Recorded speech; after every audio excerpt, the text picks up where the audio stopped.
Who could have imagined that the once mighty Archon might end up so, sitting on a humble stool in the woods, quietly weaving moon lanterns?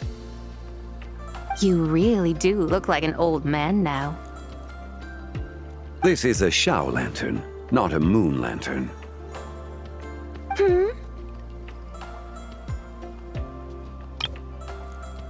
In ages past, when the gods waged war and the world was in turmoil, these lanterns were lit to guide fallen warriors back to their homes. Had you tarried in the mortal realm for but a little while longer, you might have become quite accustomed to them. Even so, it bears such a striking resemblance to the moon lanterns they used to offer up to the heavens. Could this truly be mere coincidence? Perhaps in some sense it is, yet in another, it isn't.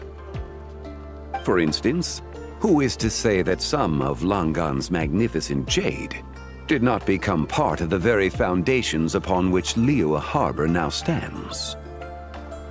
It is conceivable that this ritual was transmitted in such a manner too. Now, let's not let ourselves get carried away. For all its splendor, do not forget that, in the end, even Langan could not escape its heaven-sent fate.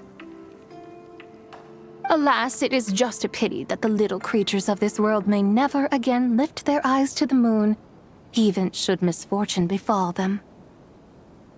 But you, Geolord, now that you rule this realm, why take the trouble, not to mention the risk, to visit one who bears such profound guilt as I? Are you not afraid that you might be sullied by the curse of time that was laid upon me? There is no risk to speak of. At least, not in comparison to that which you took when you defied the heavens all that time ago. As I have stated, time and again, it was not I who defied the heavens. Geolord, the ancient affairs of Langan have nothing to do with me, for I am but one of her deadly selves, severed before her demise. My name is not ZIBAI, but Zichao. Surely you did not take us for one and the same solely on the basis that we may all assume the form of white horses? Sorry to break it to you, but you seem to have found yourself the wrong white horse. Anyway, do tell me, what urgent matter brings you here? Very well then. I have come to ask for ZIBAI's shade. Oh? So, the Geolord has set his sights upon ZIBAI's human soul. And what is it that you intend to do with it? The world outside is changing. With the new moon's birth, the confines of the shadow moon are gradually disintegrating. In other words, the heavenly soul is set to return. Consequently, strange phenomena have manifested within Langan's former domain, leading to the earthly soul's reappearance as well. The last of the trio, the human soul, is in your possession.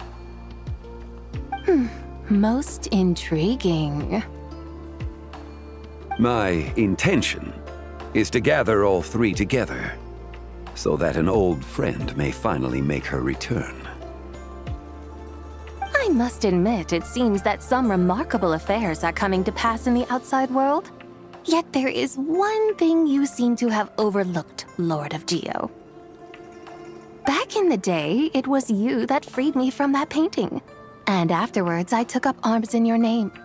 Together we first subdued Chenyu Vale, then brought peace to Mount Qingse. It was for this cause that the contract between us was made. But now that the debt has been repaid, what cause have you to expect my aid? ZIBAI and I have long been friends.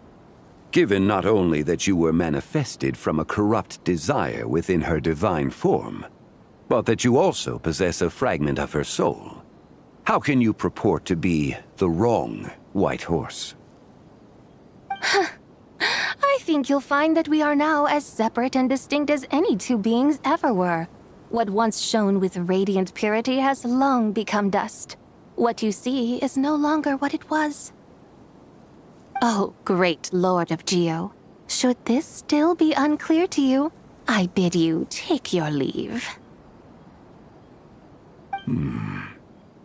It seems that the fault lies in my own lack of consideration. As you wish. I shall let this matter rest. Wait! One moment, if you will. Should this not be your opportunity to propose a new contract? The part where you make me an offer I simply couldn't refuse? Even those puny mortals know how to haggle when striking their bargains. Should you, the famed god of contracts, not likewise strive for success through negotiation? Come now, enough with the posturing. It's time to name your price. Very well. I had, in truth, prepared a new contract for your consideration. I knew you would not come before me unprepared. Yet, you should know that I want for nothing, for I live in the mountains, carefree and untroubled. Occasionally, I even find sport in teasing the mortals who stumble into my presence. Then why persist in telling them those ancient stories? I speak of what transpired before the sky collapsed and the earth sank into itself. That is merely my way of passing the time. And what of it? Would any believe, much less remember, the ramblings of a mountain hermit? Those tales have long since spread throughout the mortal realm. Who?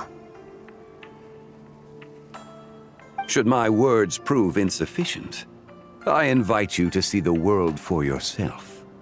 To this end, I have found you a pair of trusty guides. The Lantern Rite is presently underway in Liyue, and should prove quite intriguing for you.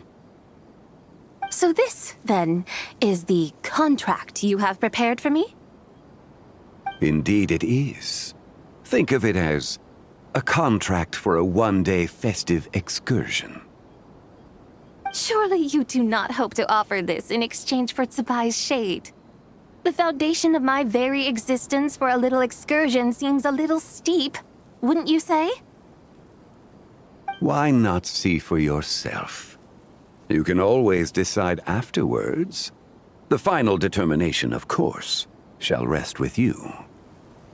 Is that so? Then perhaps this deal might not be entirely off the table after all. Where then are these guides of which you speak? Hey, it's Zhongli! Oh, we've been looking for you everywhere. We thought you might have gone missing.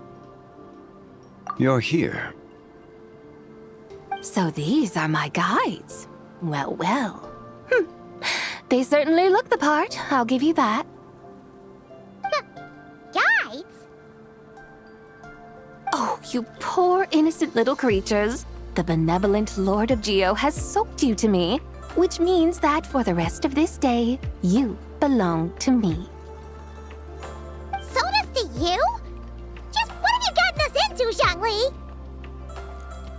The situation is not quite as dire as that would sound. I ask only that you accompany my Adeptus friend on a tour of Liyue. I would suspect that depends on how well you entertain me. Entertain you? Let us start with this Liyue harbor of which I have heard so much. Nowhere is quite so fascinating as a place teeming with little mortals. How come this Adeptus sounds so different from what Paimon imagined? Okay, we'll take care of it. Get ready to find out why they call Paimon the best travel guide in all of Tibet.